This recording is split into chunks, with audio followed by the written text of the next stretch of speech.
Hey guys, Fox here, and today we're going to be doing a pretty fun topic for a video today, in what may become a series if you guys enjoy this one a lot, and that is going to be what if the Pittsburgh Maulers had won the 2023 USFL Championship.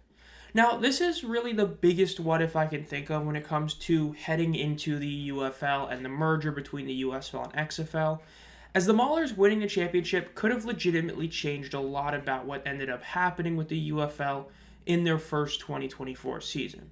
Now, of course, quick shout out to where I initially saw this sort of what if was on Reddit by user FreshSand6091. He put out a post on this and a couple people put their thoughts on it, but I want to do a full scale video about this. So first and foremost, what actually happened in that 2023 championship game was the Birmingham Stallions took home their second straight USFL championship by winning 28-12. Now, the game, in a weird way, was both pretty much what the score says while also being closer. Essentially, there was a couple moments, the near fumble return TD that happened, a couple other moments. This game wasn't really as much of a blowout as it says it was, but really, don't get me wrong, it was still clearly the Stallions were going to win it, but it wasn't as much of a blowout as the score entails. But yes, the Stallions did pull off the W. Now, the Pittsburgh Maulers team themselves, why such a big deal? Well, you got to look at what they did in 2022 compared to 2023. In 2022, they were most famous for their Pizzagate scandal, where Devion Smith, yes, the Devion Smith currently on the Arlington Renegades, ended up being released by the team because of him wanting pizza instead of chicken salad. It was the single biggest story throughout the USFL preseason, and it was a terrible look for Kirby Wilson and the whole coaching staff, really. And their QB situation was pretty terrible. Vadley did start 4 games, but he really played well in one of them, which is their only game they won. Aside from that, the QB position was just not good that year. But 2023 was different. After a couple of games with James Morgan at QB, new head coach Ray Horton and his son Jaron Horton, who got more responsibilities in 2023, helped change this team from having a, not good team really anywhere to having a really solid defense and a very fun quarterback in Troy Williams, who ended up starting a majority of the games and was really solid QB. His ground game was impressive as he made up for a lot of the issues that Garrett Groshek and Madre London had.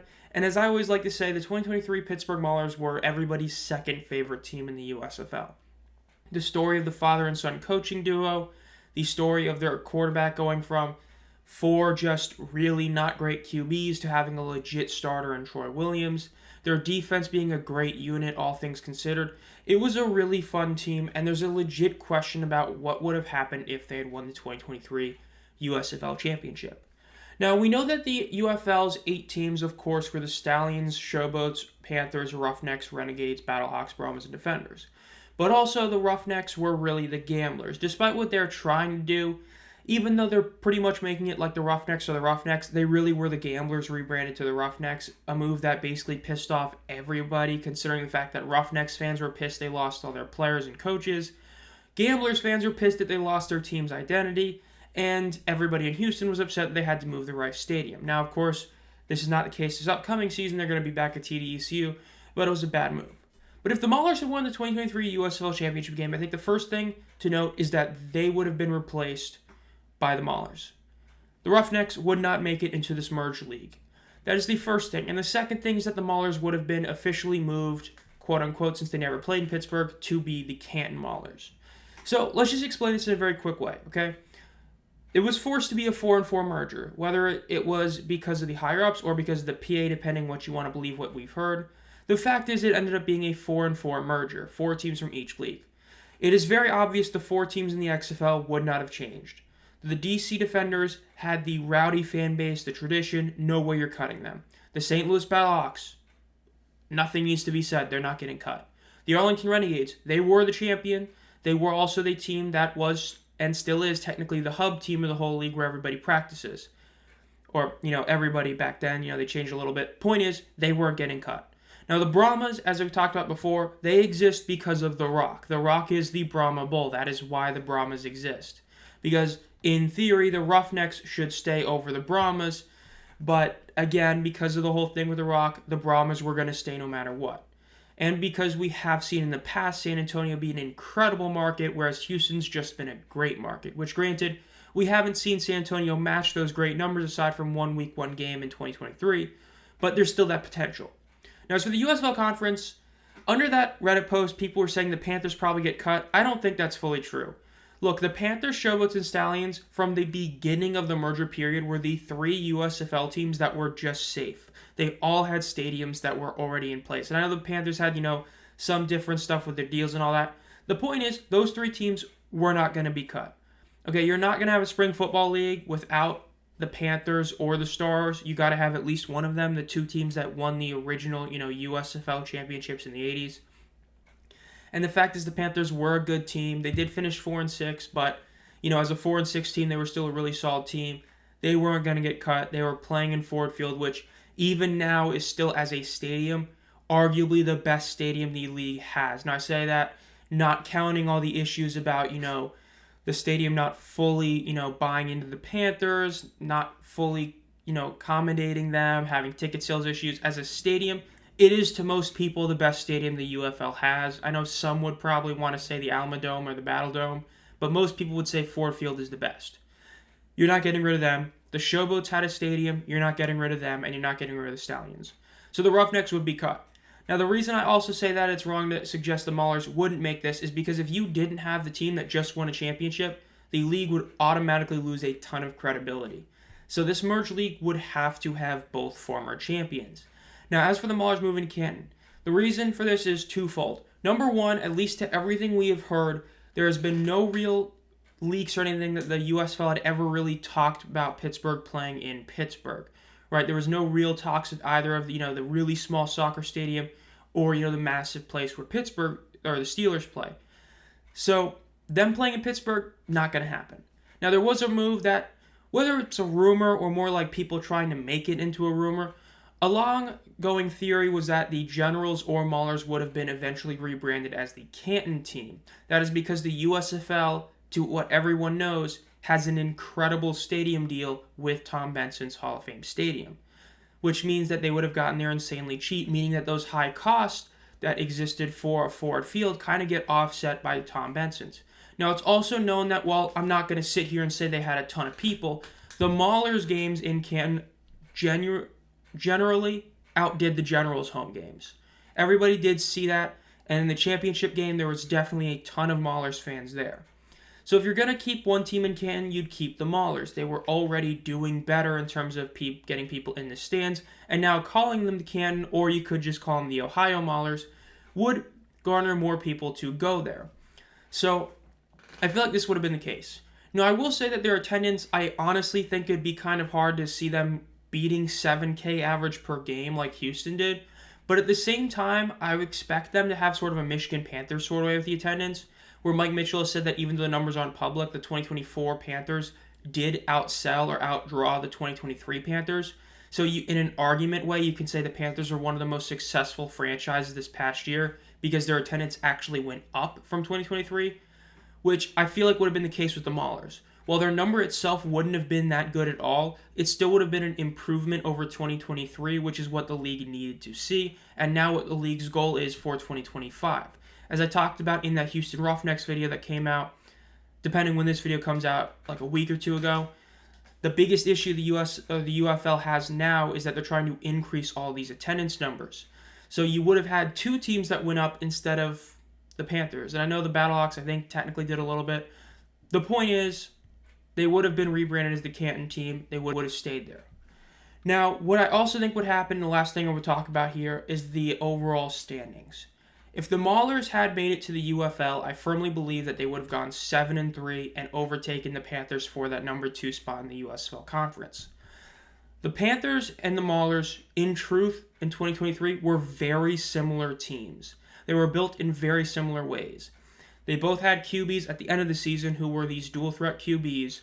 They both had running back groups that weren't perfect. There was a lot of inconsistency on both groups, though the Panthers did have a higher ceiling but a lower floor with their running back position.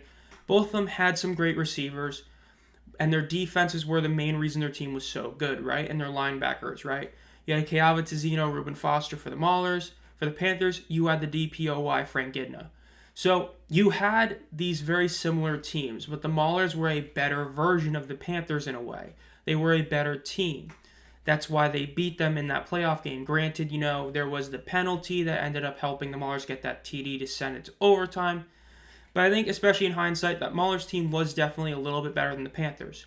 And what's more important is I feel like they would have benefited more from the dispersal draft than Michigan did.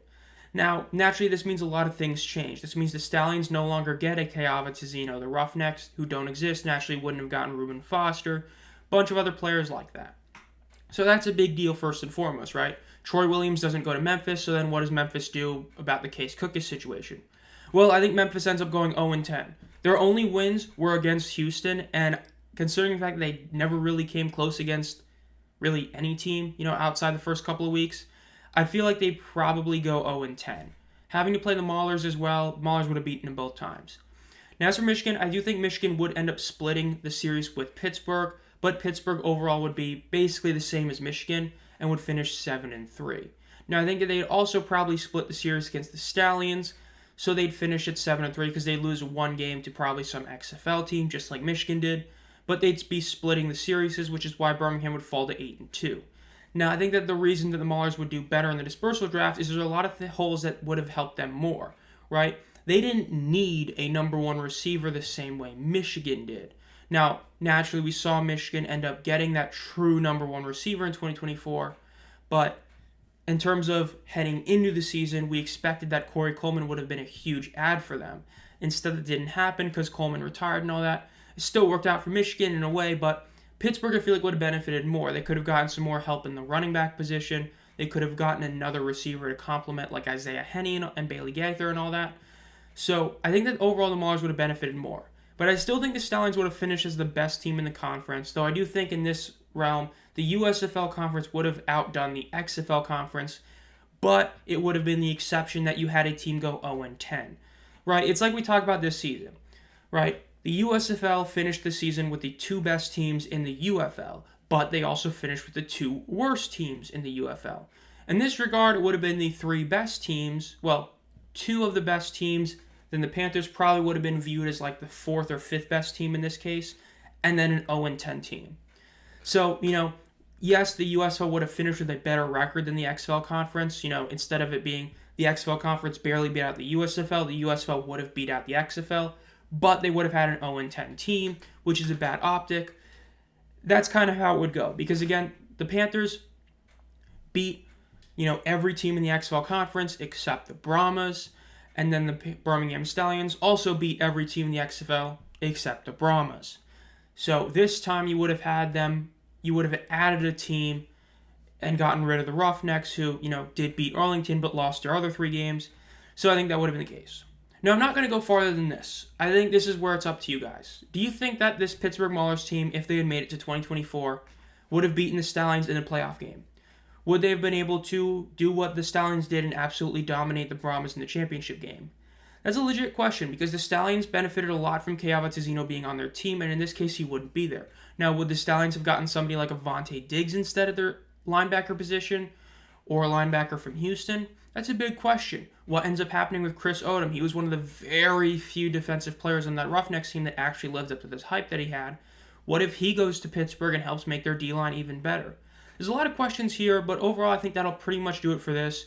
This has been Zom Fox. If you enjoyed this video, make sure to subscribe and hit the bell to be notified as soon as any videos.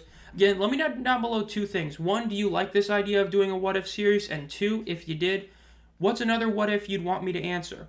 It could be about any of these spring football leagues, the OG USFL, the OG XFL, even the older UFL, which wasn't even a spring league, but still alt football. Of course, the AF and all that. Let me know down below. If you've been a fan of the channel for a while, think about becoming a channel member for as low as 99 cents a month. You get an exclusive monthly video, as well as a bunch of other perks. And as always, guys, have a great night.